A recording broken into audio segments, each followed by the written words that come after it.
Eh, Tenemos la presentación del doctor Luis Hernando Valero Vázquez, quien es el subdirector de Factura Electrónica y Soluciones Operativas.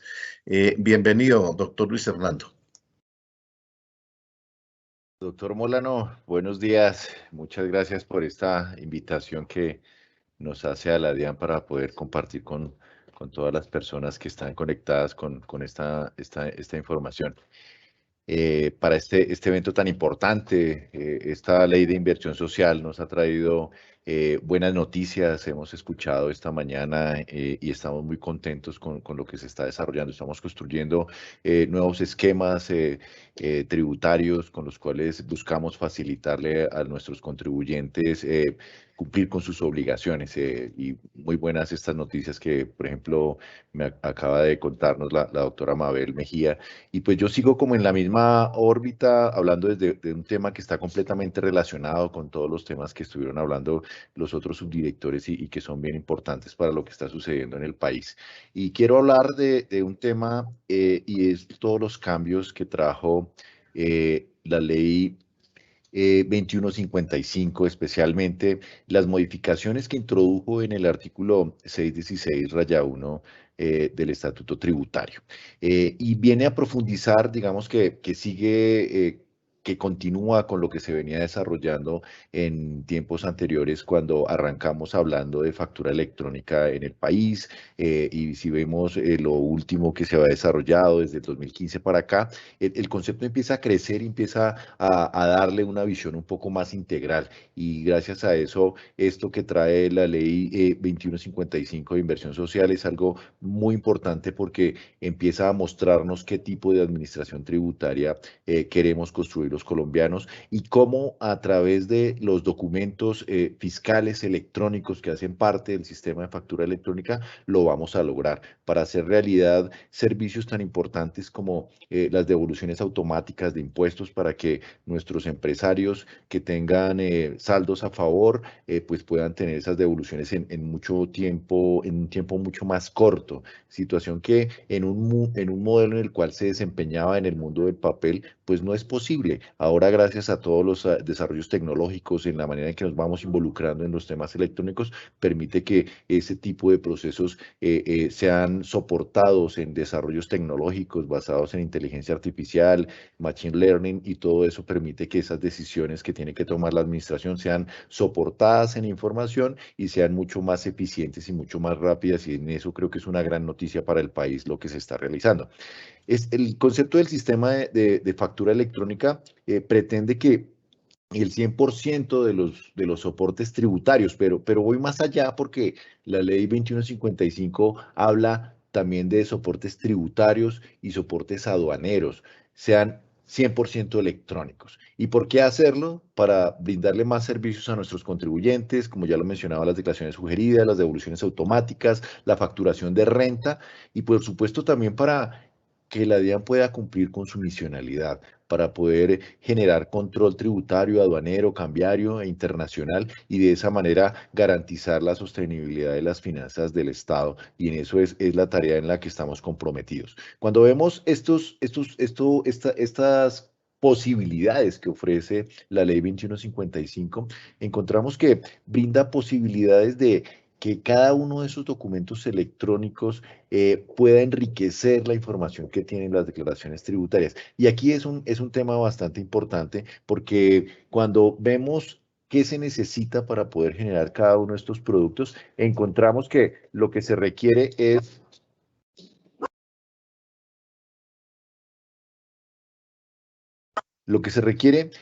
precisamente que los conceptos de ingresos se vuelvan electrónicos y ya lo hemos logrado. Tenemos facturas electrónicas de venta que ya se están generando todos los días. Recibimos alrededor de 5 millones de facturas electrónicas. Vienen también cuando vamos a otro concepto que tiene que ver con costos. Entonces vemos que los costos también se soportan con facturas electrónicas. Se soportan con documentos equivalentes a la factura electrónica que el próximo año se van a convertir en electrónicos, pero también en documentos de costos que están soportados en documentos soportes, y entonces vemos que en este momento estamos en plena fase de vencimientos de generación del documento soporte de pago de nómina, y también está en el calendario próximo que el documento soporte en adquisiciones con no obligados también sea electrónico y tenga todos estos esquemas eh, de generación y de implementación. Y entonces es aquí donde la visión que trae la ley 2155 es que todos esos otros documentos también sean electrónicos para que pueda ser mucho más sencillo cumplir con las obligaciones fiscales. Y encontramos aquí, por ejemplo, que tenemos servicios también amparados en los documentos electrónicos como el RADIAN, que el RADIAN es el registro de facturas electrónicas como título valor. Y este gran servicio RADIAN lo que está permitiendo es que aquellos empresarios que tienen facturas con pagos a plazos puedan registrarlas para que puedan hacerse transferencias de dominio. Y entonces aquí el caso es que yo soy un empresario que hizo una venta a 60, a 90 días y necesito tener liquidez, necesito pagar la nómina, necesito pagar una factura que se me vence la siguiente semana. ¿Y qué puedo hacer? Pues en el Radian lo que vas a hacer es lo que haces cuando vas a comprar un vehículo, cuando vas a comprar un apartamento o una finca, que tú vas y obtienes la hoja de vida de ese activo y empiezas a mirar quién es el propietario, si el que te está vendiendo ese activo es el propietario, si tiene alguna limitación de dominio, si tiene alguna situación que impida que ese bien circule. Lo mismo sucede con las facturas electrónicas, y eso es posible gracias a que esa factura electrónica está en ese mundo digital y que permite que pueda tener unas condiciones de transaccionabilidad un poco más interesantes y en términos de eficiencia mucho mayores a los que están. Entrando en materia de los detalles que trajo la ley 2155, empieza mencionando en su artículo 13 que el sistema de facturación será aplicable a otras operaciones que establezca la DIAN. ¿Y a qué se refiere esa parte de la norma? Precisamente el desarrollo que se tenía hasta antes de expedición de la ley 2155 básicamente había establecido que se estaba volviendo electrónicos todos los soportes de las ventas de bienes o de prestación de servicios, y estaba centrado en ese solo esquema, porque solo estaba diciendo que la factura electrónica y los documentos soportes de adquisiciones de bienes o servicios eran electrónicos. Los demás no había espacio regulatorio para involucrarlo. Y entonces tenemos transacciones como cuáles que no hacen parte de ese esquema de venta de bienes y servicios. Piense usted, por ejemplo, en las donaciones.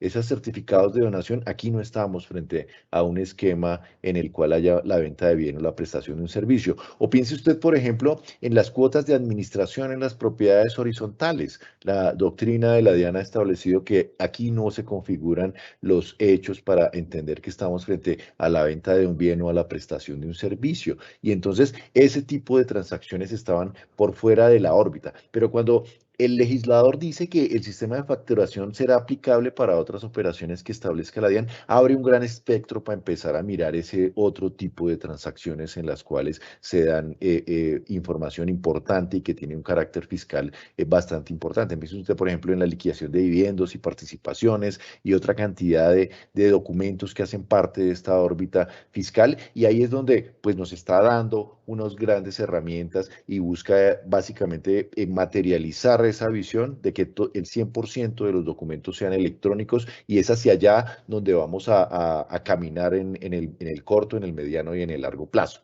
¿Y para qué hacerlo? Para tener control tributario, aduanero y cambiario. Y entonces dice que esos documentos pues podrán hacer parte de todas esas transacciones. Y entonces también los documentos electrónicos serán aquellos de los soportes de las declaraciones tributarias aduaneras. Y entonces vas y miras en cada una de esas declaraciones tributarias y detrás de ellas hay soportes fiscales. Todos esos soportes pues son susceptibles de convertirse en electrónicos, y ahí es donde la DIAN está empezando a buscar y a priorizar cuáles son esos documentos que son más importantes convertir en electrónicos para que siga siendo parte de este gran ecosistema. Y aquí es bien importante Y la DIAN está avanzando en términos de poder sacar unas resoluciones que le muestren a los contribuyentes en el corto, en el mediano y en el largo plazo cuándo van a salir esos documentos, cuáles son los que se van a desmaterializar. Y por supuesto, estamos tratando de que esas condiciones técnicas que están definidas sean las mismas, sean homogéneas. Sobre eso es bien importante hacerlo para que los contribuyentes que ya se están familiarizando con el tema de facturación electrónica, con el documento soporte de pago de nómina, cuando llegue algún otro documento, piense usted ahora, por ejemplo, en los documentos equivalentes a la factura de venta, pues ya sabe las condiciones generales de operación y los elementos estructurantes que tienen cada una de estas transacciones. Y también harán parte de esos documentos que serán de este ecosistema, los documentos soportes de los trámites que tiene la DIAN. Y aquí también es bien importante avanzar en ese aspecto y es clave que todos esos trámites que en la DIAN se desarrollan, esos soportes de esos trámites también podrán ser electrónicos para que esa visión se consolide. Bien importante plantear qué aspectos son los que define la DIAN. La DIAN define cuáles son las características, condiciones, plazos, términos, mecanismos de interoperabilidad, la interacción que tienen esos documentos con los otros sistemas empresariales, cómo es la generación, la numeración, la transmisión, la validación, si procede la expedición o la entrega de todos esos documentos. Todos esos son los elementos que hacen parte de la regulación y de las atribuciones que el artículo 616 en su nueva versión le ha otorgado a la administración tributaria. Importante también que se ha definido un régimen sancionatorio.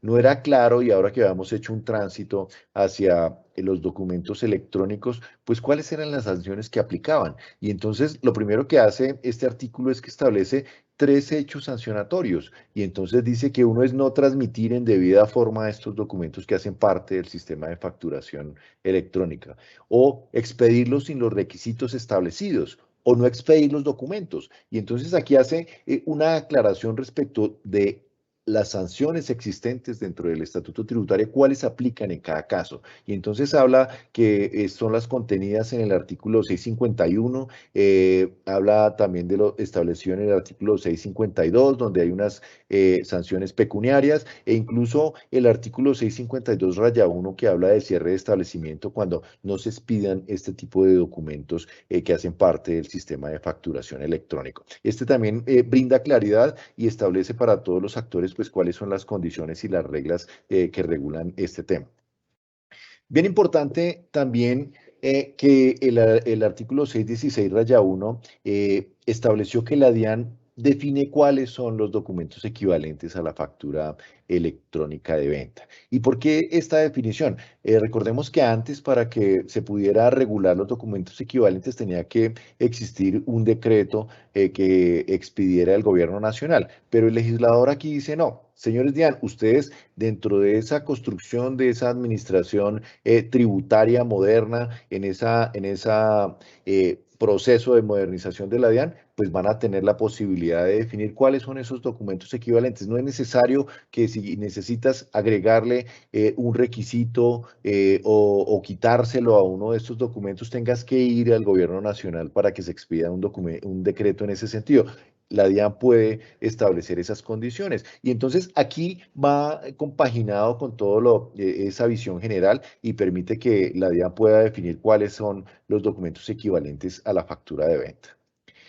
Establece una regulación bien interesante para las plataformas de comercio electrónico. En estas plataformas de comercio electrónico, pues muchos vendedores y prestadores de servicios, pues están recurriendo a todos estos temas. Es la forma como actualmente consumimos bienes y servicios, pues le establece la obligatoriedad de que estas plataformas tengan servicios para que el consumidor final pueda obtener la factura electrónica por la compra de sus bienes y sus servicios, porque se ha presentado muchas quejas que llegan a la DIAN en la cual el comprador obtiene esos bienes, esos servicios, pero nunca tiene la factura electrónica y se vuelve tan impersonal el asunto que no tiene a dónde recurrir en ese tipo de servicios para decir, oye, mándame la factura electrónica, la necesito porque la debo llevar a mi declaración de renta, la necesito porque ahí hay un IVA involucrado, un IVA descontable que necesito soportarlo y si no, no me lo van a poder llevar en mi declaración tributaria y voy a perderlo. Entonces, con base en esa definición, establece que estas plataformas deben prestar esos servicios a los usuarios finales para que ellos puedan descargar esas facturas electrónicas, para que puedan tener esas facturas que reflejan esa compra de esos bienes y esos servicios y, por supuesto, los efectos fiscales que ellas tienen. Tiene un tema bien interesante este artículo 616-1, en el cual habla de las ventas a plazo. Y las ventas a plazo, básicamente, lo que está diciendo es que si tú eres adquirente de bienes y servicios y los vas a pagar a plazos, pues es necesario, para que hagas uso del costo de la deducción o del impuesto descontable, que generes el acuse de recibo de esa factura, que des también la noticia del recibo de las mercancías. Es decir, hace un cambio respecto de lo que traía la regulación anterior, en la cual solo se necesitaba que tuvieses una factura electrónica validada y ya con eso tenías derecho a los costos y las deducciones. Aquí establece, no, por favor, para que hagas uso de ese costo y la deducción es necesario que des el acuse de recibo de esa factura y también indiques que has recibido los bienes o los servicios que están reflejados en esa transacción. Y de esa manera, pues se crean unas condiciones bastante interesantes para procesos futuros que tienen las facturas electrónicas, para que puedan ser consideradas como título de valor y otros temas reflejados en el tema de Radian. Pone una limitación para el tiquete de máquina registradora POS, en el cual se fija en 5 VTs el valor máximo por el cual será expedido un tiquete de máquina registradora POS. Aquí el legislador lo que establece es que se entiende que para la materialidad debe generarse factura electrónica. Si hay compras que superen las 5 VTs, son compras que debe generarse siempre factura electrónica. No es posible hacerlo para compras que sean superiores a este valor con tiquete de máquina registradora POS. Empieza a mostrarnos también algo que ya venía desde la ley 2010, cuando estableció que el tiquete de máquina registradora POS no era un soporte idóneo de costos, de deducciones, de impuestos descontables. Lo ratifica y aquí el mensaje es bien importante para todas las personas, es que si necesitas soportar costos, deducciones o impuestos descontables, el tiquete de máquina registradora POS no te sirve desde noviembre del año grabable 2020. De ahí en adelante debes exigir factura electrónica y factura electrónica que debe ser validada por la DIAN. Y esta norma empieza a hablar mucho más del POS y dice, ok, pero también el POS se puede utilizar máximo hasta 5 VTs. Si supera las 5 VTs, debes tener facturas electrónicas. Y este es un tema que debe ser reglamentado y que la DIAN está trabajando en los escenarios para definir el momento a partir del cual los empresarios deben estar listos, deben ajustar su sistema POS para que tenga ese control y no supere esos límites. Respecto del Radian, hay dos definiciones. Una es que es necesario también registrar en el registro de facturas electrónicas como título o valor las cesiones de derechos económicos de las facturas. Inicialmente el Radian únicamente estaba registrando las transferencias que se hacen a través de endoso de las facturas electrónicas como título o valor. Y el legislador lo que establece en esta modificación del artículo 616-1 es que las cesiones de derechos económicos también deban ser registradas en el registro de facturas electrónicas como título de valor. Esta es una buena noticia porque un inversionista va a poder consultar una factura independientemente de que haya sido cedida o haya sido endosada, y no empieza a tener dudas respecto de si las endosadas las consulto en el Radian y las cedidas, entonces, ¿a quién le pregunto? Entonces, eso es un tema bastante importante en el deseo que tenemos como país de tener un único repositorio de facturas electrónicas que sea la base para que alrededor de él se hagan muchas transacciones que le generen liquidez a los contribuyentes, a los empresarios, y también unas opciones de inversión para las personas que pueden ofrecer liquidez. También establece que para el Radian hay unos no obligados a facturar que estaban no pudiendo ingresar al Radian, muy interesados sí en participar, pero resulta que son no obligados a facturar electrónicamente. Entonces la norma lo que establece es que para esos no obligados a facturar electrónicamente que quieran participar en el Radian, se pueden habilitar como facturadores electrónicos y eso no los convierte en facturadores electrónicos. Entonces esa situación lo que abre es la posibilidad de que actores muy importantes puedan hacer parte de este gran ecosistema que se está construyendo y que está creciendo todos los días para generar un gran servicio para los colombianos.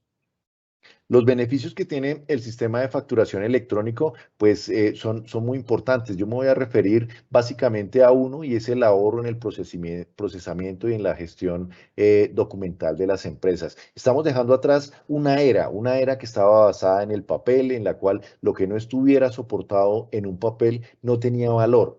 Y con todo este desarrollo del sistema de facturación electrónico, hemos entendido que hay otras posibilidades, que los documentos electrónicos tienen valor y eso es algo muy importante. Y esto ha apoyado procesos empresariales. Los empresarios han hecho una revisión de todos sus procesos, han hecho inversiones en tecnología. ¿Para qué? Para hacer procesos más eficientes, más económicos. Y en eso creo que es coherente lo que está pasando con los sistemas de facturación en Colombia. Tenemos unos aspectos comunes que tienen que ver con todos estos documentos electrónicos y es que son cuatro elementos. Uno es que todos los documentos los estamos desarrollando en lenguaje XML, es un lenguaje liviano, es un lenguaje que facilita el intercambio electrónico de datos, que tiene flexibilidad. Todos los documentos deben ser firmados digitalmente.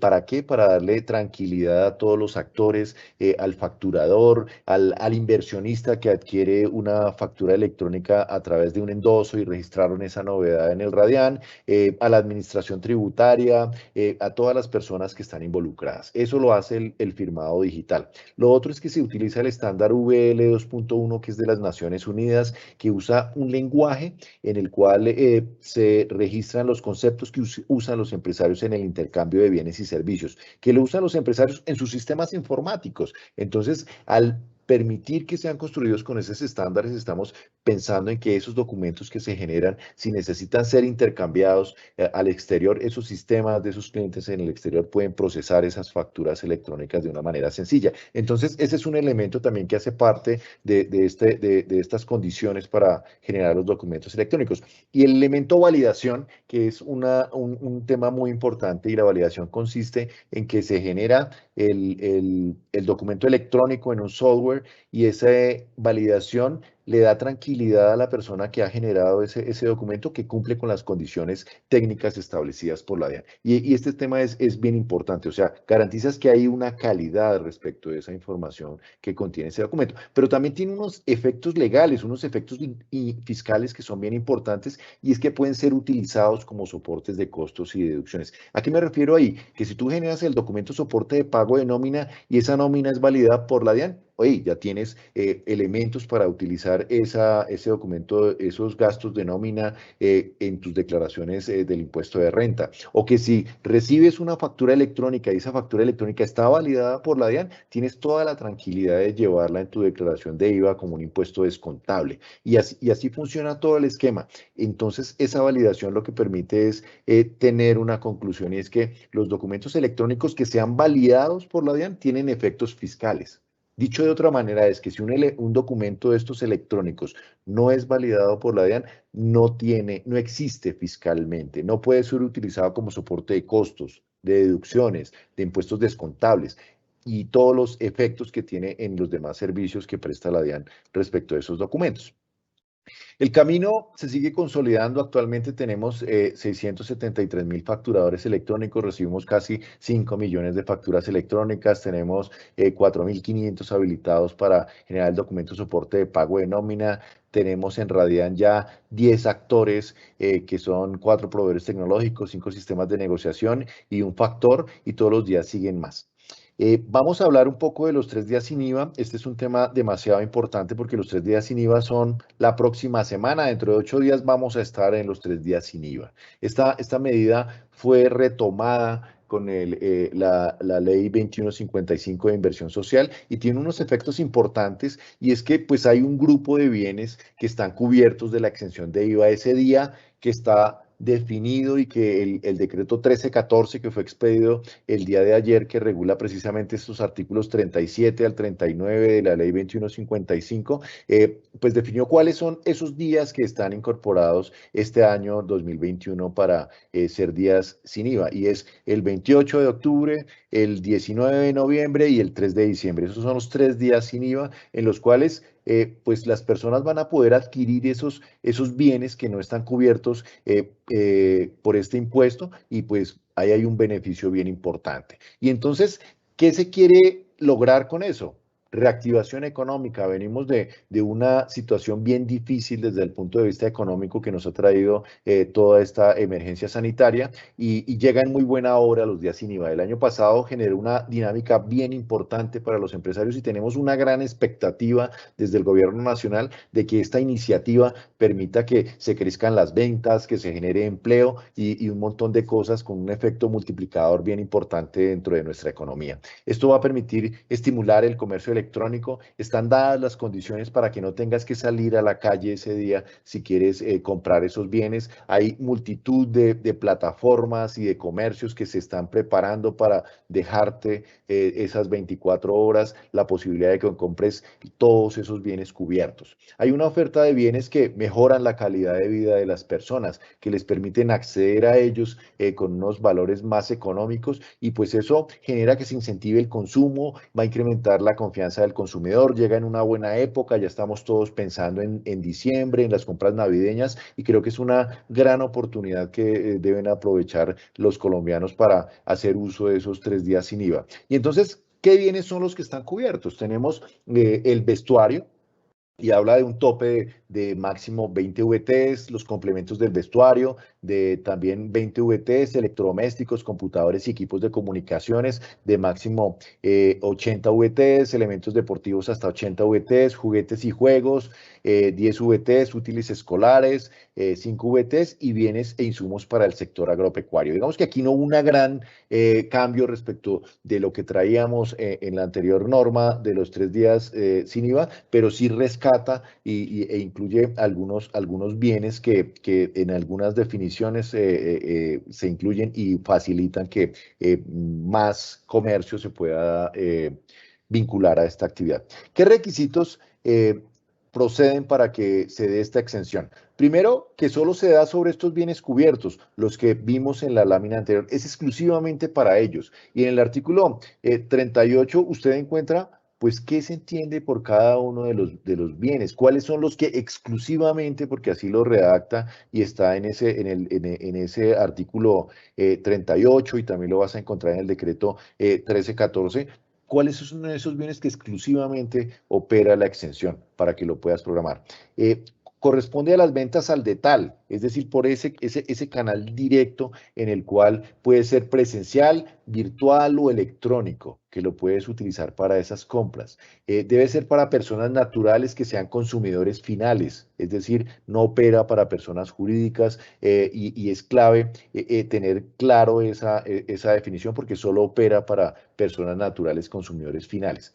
Se debe facturar exclusivamente con factura electrónica, y la factura electrónica debe ser expedida ese mismo día, pero hay aquí una condición especial, y se dice que si estás haciendo la compra a través de un canal electrónico, es una compra electrónica, la factura electrónica podrá ser expedida máximo el día siguiente, es decir, por ejemplo, el 28 de octubre, que es el día sin IVA, si yo hago una compra por un canal electrónico,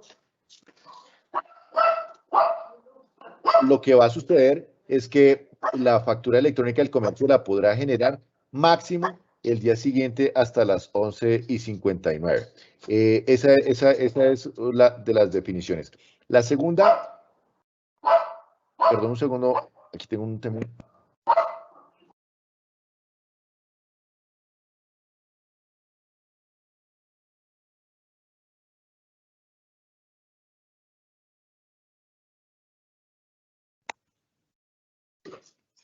Perdón.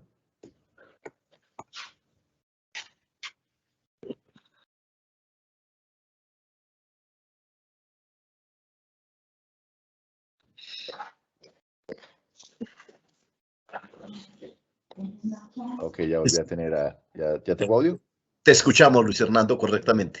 Ok, gracias. Perdona aquí que un tema doméstico. La mascota, el citófono la pone a ladrar. Bueno, entonces les estaba diciendo que la entrega de los bienes debe ser máximo dentro de las 2 semanas siguientes a la emisión de la factura electrónica. Esto digamos que también es una condición bien importante que se debe tener en cuenta, y es que, ok, yo puedo comprar los bienes en el día sin IVA, el pago debo realizarlo en el día sin IVA, pero la entrega de los bienes me la pueden hacer en los días siguientes, o puedo ir a reclamarlos, pero tengo 2 semanas siguientes para que se dé esa circunstancia.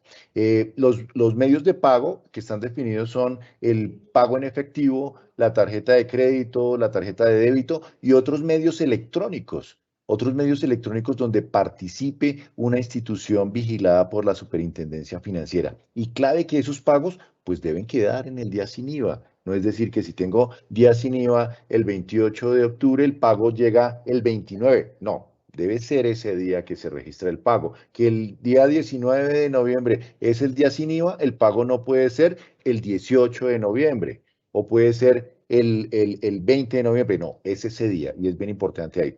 Máximo 3 unidades de los bienes cubiertos. Es aquí bien importante que se tenga en cuenta esa condición, es decir, que puedes comprarte 3 televisores, 3 neveras y 3 camisas para hombre, 3 camisas para niño. Todas esas mezclas que están dentro de esos bienes cubiertos se pueden dar bajo esas condiciones. Y aquí los comerciantes tienen un gran desafío, y es poder preparar sus sistemas informáticos para controlar primero que sean máximo 3 unidades de los bienes cubiertos.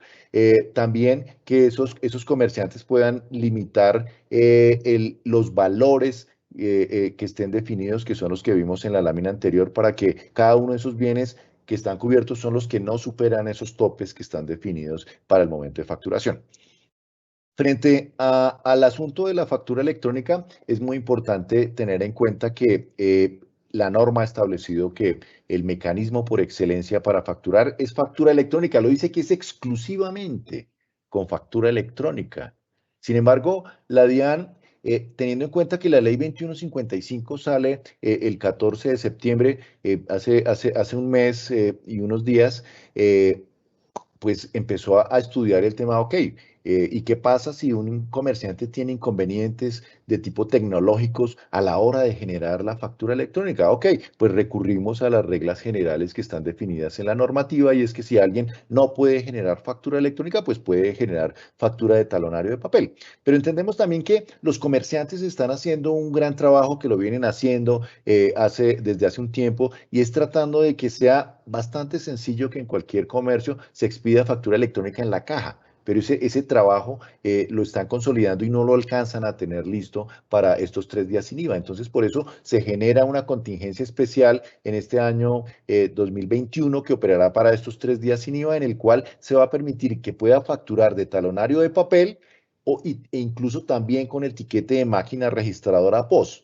Lo que sí tiene que hacer ese comerciante que tenga sus inconvenientes tecnológicos u operacionales, porque aquí la norma habla de inconvenientes operacionales, es que pues lo informe a la DIAN a este correo que aparece aquí en la lámina, informa que está teniendo ese tipo de inconvenientes de tipo tecnológico u operacionales, y debe transcribir la información dentro de las 15 días siguientes, 15 días calendario siguientes a que generó ese documento, ya sea la factura de talonario de papel o el tiquete de máquina registradora POS. De esa manera, transcribe esa información en el documento electrónico de transmisión, que es el mismo que se utiliza cuando se factura por talonario de papel, y de esa manera se cumple con el requisito de enviar la información a la DIAN. Entonces, bien importante que en los tiquetes de máquina registradora POS, si es la forma en que algún empresario tiene una contingencia especial en los días sin IVA o en la factura de talonario de papel,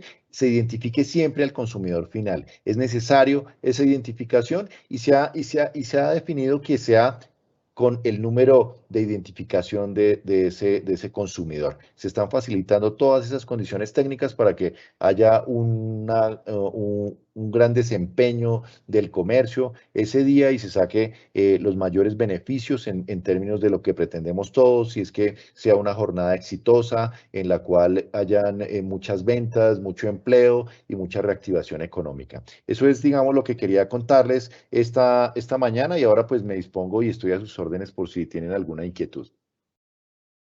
Bueno, Luis Humberto, de verdad que bienvenida a la modernización. Los que hemos sido testigos de el trabajo desarrollado por su despacho, pues le aplaudimos. Bienvenida. Esa es una forma de combatir la evasión, la ilusión y todas las cosas. Si hay preguntas, las formularemos enseguida. Vamos a darle paso al consejero Leonardo Barón para que nos haga las conclusiones del evento tan importante a que hemos estado asistiendo durante la mañana. Y estamos pendientes, Jorge, si nos envían las invitaciones, las preguntas. Bueno, Carlos, buenas tardes. No sé si me escuchas o buenos días todavía.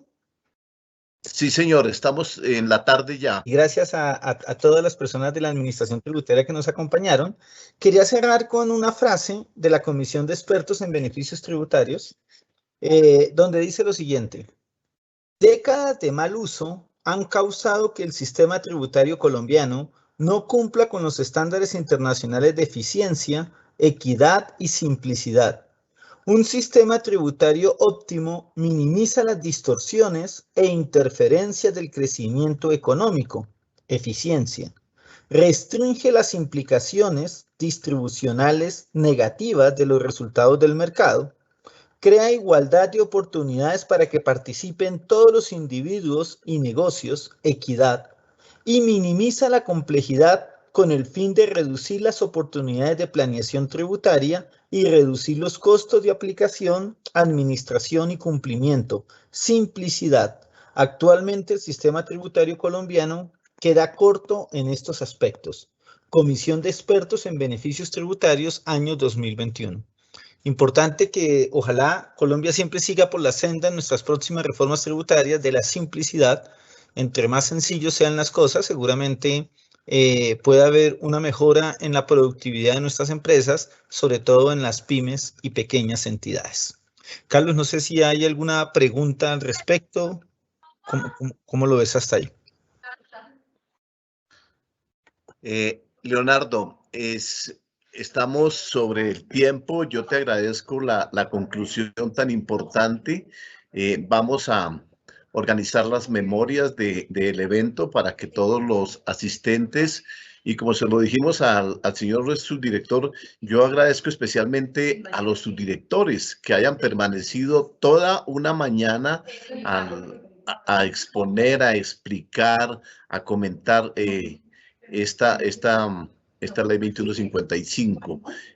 Lo único que yo quiero es dar las gracias nuevamente a todos, decirles que estaremos en el Consejo Técnico a la disposición. Somos unos ciudadanos que prestamos una función de servidores públicos, y como tal es nuestra obligación contribuir al beneficio, al desarrollo de Colombia, a la reactivación económica y por sobre todo lo que dijo Leonardo Barón, a la simplificación para hacer más fácil, más expedito a los ciudadanos de Colombia y a los empresarios los informes y el pago de los tributos. Muchas gracias y una feliz tarde para todos. Un especial agradecimiento a Jorge del Consejo Técnico y a Carlos de la DIAN, que nos ayudaron a organizar este importante evento. Sin ellos no hubiéramos podido estar. Jorge y Carlos, un abrazo y mi gratitud. Feliz tarde para todos.